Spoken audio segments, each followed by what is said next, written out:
એને આ બગાડનારું અને આની વિરુદ્ધ જે નશીલા પદાર્થોનું જે અભિયાન ચલાવી રહ્યા છે એને એમાં આજે સફળતા મળી છે. હું આપને કહીશ કે એ પોલીસ વિભાગના, ગીર સોમનાથના વિભાગના પોલીસ કર્મીઓ, એસઓજી, એનડીપીએસ, આ બધી ટીમોએ આખી રાત આનું ઓપરેશન ચલાવ્યું અને જીતુભાઈ કુહાડ જેવા વ્યક્તિઓએ જાતે એમને કહ્યું કે ભાઈ આ રીતની કંઈક શંકા છે તો આવા વ્યક્તિઓ ખરેખર આગળ આવવા જોઈએ. પોલીસનું કામ છે, સરકારનું કામ છે કે આવું પકડે, પણ સામાજિક પણ આ દૂષણ છે અને આ રીતના જો બધા જ લોકો એ ભેગા થાય અને આની વિરુદ્ધ જો કડક કાયદો તો કાયદાનું કામ કરશે, પણ આની વિરુદ્ધ પણ જો સારી એવી કોઈ બાતમી છે કે આ તે છે તો એ પકડાશે. બીજી વસ્તુ આપણે કહીશ કે આપણી જોડે 1600 કિલોમીટરનો એરિયા છે લખમાજી, કે આની તપાસમાં એવું ખુલ્યું છે કે એક સેટેલાઇટ ફોન મળ્યો છે,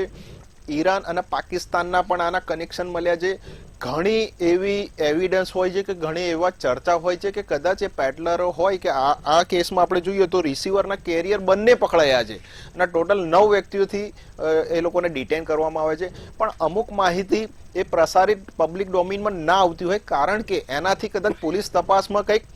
ભંગ પડી જાય કે કદાચ આગળના કોઈ વ્યક્તિને એને જાણ મળે. એટલા માટે આ જથ્થો જે પકડાયો છે ને વારંવાર હું આપને કહીશ કે 1 વર્ષ પહેલા પણ એક પાકિસ્તાનની બોટ પકડાઈ હતી અને એમાં પણ ગુજરાત એટીએસ અને તટરક્ષક પોલીસ વિભાગે એ પકડ્યું હતું. એટલે હવે પાકિસ્તાન, ઈરાન આ બધા દેશોમાં અંદર કદાચ એવું લાગે છે કે ગુજરાતની જે બોર્ડર છે એમાં આપણે ઘુસાડી શકીએ અને બીજા ભારતના બીજા ખૂણા સુધી લઈ જઈ શકીએ. પણ અવારનવાર આપણે જોયું હશે કે છેલ્લા 6 મહિનાનો આપણે સર્વે કરીએ છીએ તો પબ્લિક ડોમેઇનમાં છે કે આટલા ગુજરાત પોલીસ, તટરક્ષક અને આ લોકો પકડી રહ્યા છે. એટલે આ પકડાઈ જે બહુ જ સારી વસ્તુ છે, આને સરાહનીય છે ને મુખ્યમંત્રી શ્રી ભૂપેન્દ્રભાઈ પટેલના નેતૃત્વમાં હર્ષ સંઘવીજીએ પોલીસ વિભાગને અભિનંદન પાઠવ્યા છે. કારણ કે આ જો આ ડિસ્ટ્રીબ્યુટ થઈ જાત